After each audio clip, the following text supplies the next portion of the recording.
Hey everyone, it's Danielle Graber here. I'm the director and one of the psychologists at 12 Point Psychology. I'm coming to you today voicing over a video I did on the weekend with little Xavier here. Unfortunately, the audio didn't work terribly well, so you could hear me chattering away with him, but you couldn't really hear his responses very well. So I decided, for the purposes of this video, I'm better off doing just a little bit of a voiceover and explaining what's happening in this session. So this was me recording a video session between Xavier and I. Xavier's 5 years old, nearly 6. He has not done telehealth before. He is not a client. He is actually, his mum is Kath, who works in our admin department. And Kath and Xavier very kindly volunteered to do this little demonstration to show, give you some idea of what a telehealth session might look like with one of the young kids. So Xavier certainly didn't have any compunctions about doing something like this online. He told me early on, this is just like Google School, this is fine. He was using a laptop instead of his tablet for the first time, which is what he usually does Google School on. So he had a little bit of trouble figuring out how to use the mouse and the keyboard instead of just the touch screen. But you'll see he figures out this noughts and crosses gig really quickly.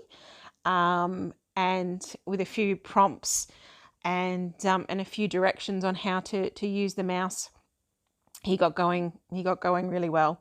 And what I hope you can see from this video is, if we are doing a telehealth session with a child, look at his face. This was he was interested. This was on a Saturday afternoon for him. And he was pulled away from watching a movie with his younger brother to do this. And he was intrigued. He was just like, all right, let's see how this works. He enjoyed the game of noughts and crosses. And what I did in this, because it wasn't a real session, we kind of flitted around a little bit more than I normally would in a session with a younger kid. So we're having this game of noughts and crosses, and then we're going to move on to a couple of other different games that we can play online, just so you can see what might be available. But with the younger kids, the technology itself is certainly not any obstacle.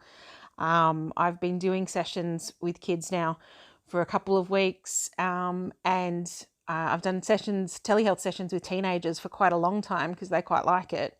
And he really enjoyed beating me in noughts and crosses. You can see then it's really interactive. So I can send him little stars to let him know that he's done a good job. He was very happy with those. He wanted to play another game, but I talked him into trialing something else. So I talked him through then how he can delete the whiteboard, how he can clear the whiteboard and start up another game. And then we're going to move on to another game as well. But excuse me.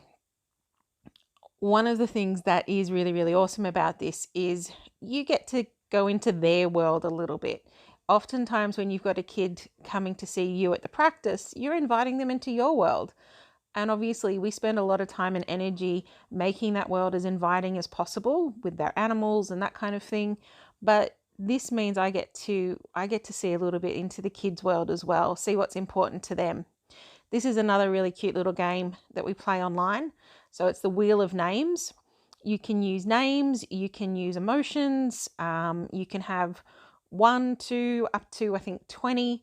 And if it's the name game, we might do something like I think at the moment I'm asking him, can the wheel figure out who won noughts and crosses?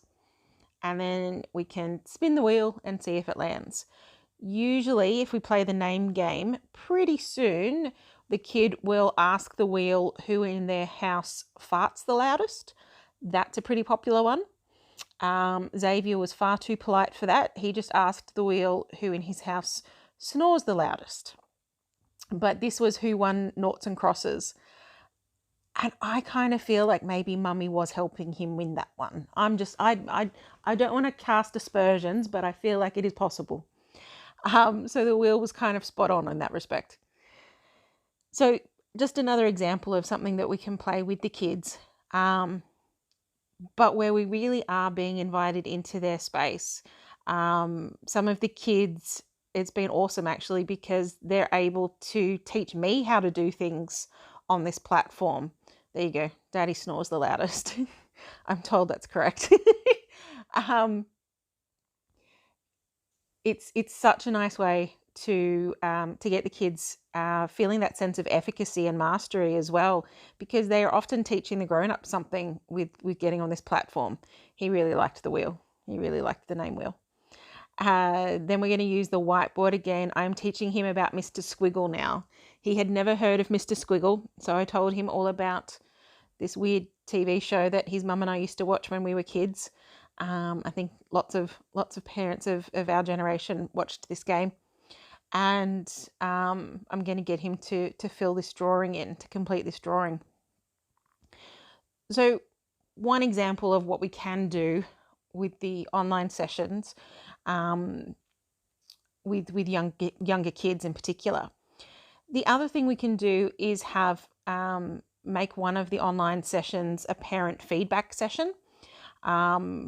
Oftentimes we get so focused on working directly with the kids that we forget sometimes to stop and have a full session with the parents.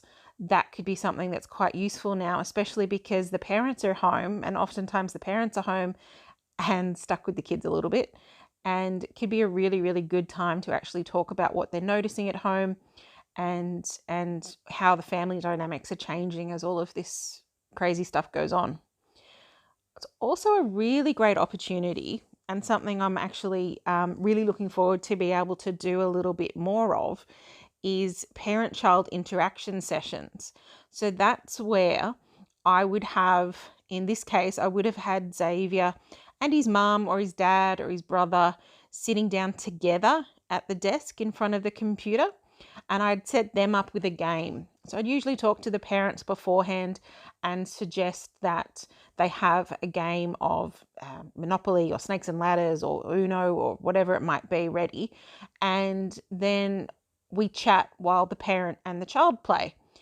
And these types of sessions, these parent-child interaction sessions, can be incredibly useful in terms of information gathering, certainly about the communication style between the parent and the child, but also in terms of the therapist getting the chance to do some modeling, which really just means noticing if there's anything that can be tweaked here.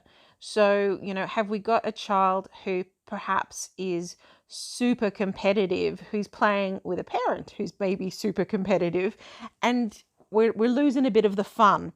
And this might be the case in a child who is perhaps really, really anxious at school, and we don't even realize that part of that is because they're getting this pressure to win, even on games. Not intentionally, but these subtle messages that we don't notice because we're living in the midst of it all the time. That's exactly the types of things that can be picked up in a parent-child interaction session, and they can really be very valuable. So this was Xavier just explaining his drawing to me.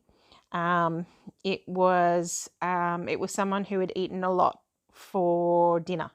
It was mac and cheese and something else, I can't remember, but he did go into a lot of detail. But hopefully you can see, just by looking at Xavier's little face there, how into it he is, how engaged he has been in the session.